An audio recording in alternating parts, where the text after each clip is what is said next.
Hey everyone, welcome to day 8 of CC Spectrum. Hopefully you guys have been having some good amount of success as well as having a decent amount of fun with this challenge series.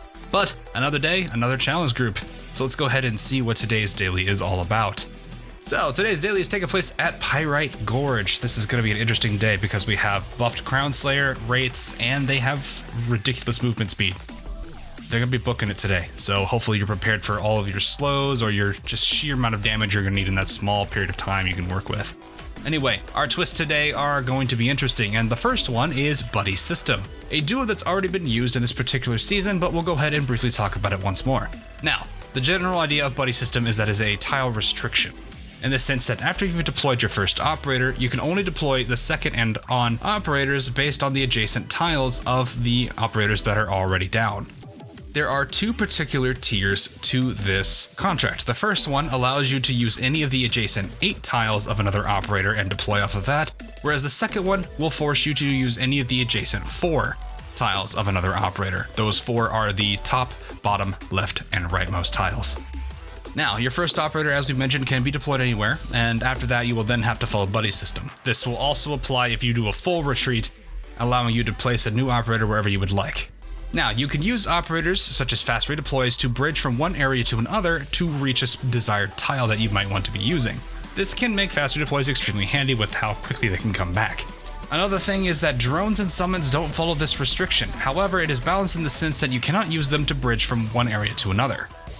So the last bit of important piece of information I will give you is that you should plan your deployments as carefully as possible, as this might be what you need to clear your particular run. Do keep in mind though, if you are using drones and summons on this particular day, make sure that you are paying attention to the other contracts that we have today. If you are not using that particular one, well, you don't have to worry about the exception of this rule. Up next is Break Time, a very interesting contract to deal with. Now this one is pretty straightforward. Once you've used an operator's manual skill and that skill's duration has ended, you must retreat the operator. You can retreat earlier if that's necessary. It's entirely up to you to make that call. But at the end of the duration of their skill, it must be a retreat. We're willing to be a little bit lenient on this as, well, if you've got multiple operators out and you've just activated their manual skills simultaneously, obviously we're not going to want you to have them all out as quickly as possible. It's going to be very difficult to juggle all that.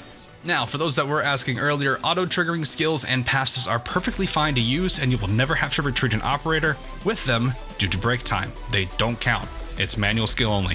Finally, our last contract of the day is Electromagnetic Pulse Field. This one pretty much just bans gadgets and summons that operators have with them.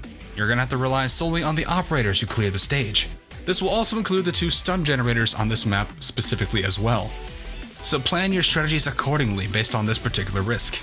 And that will be all for today's contracts. Hopefully you have some good success with this one and also a decent amount of fun. But until then, I will see you guys again tomorrow for another challenge series. Catch you guys all again real soon.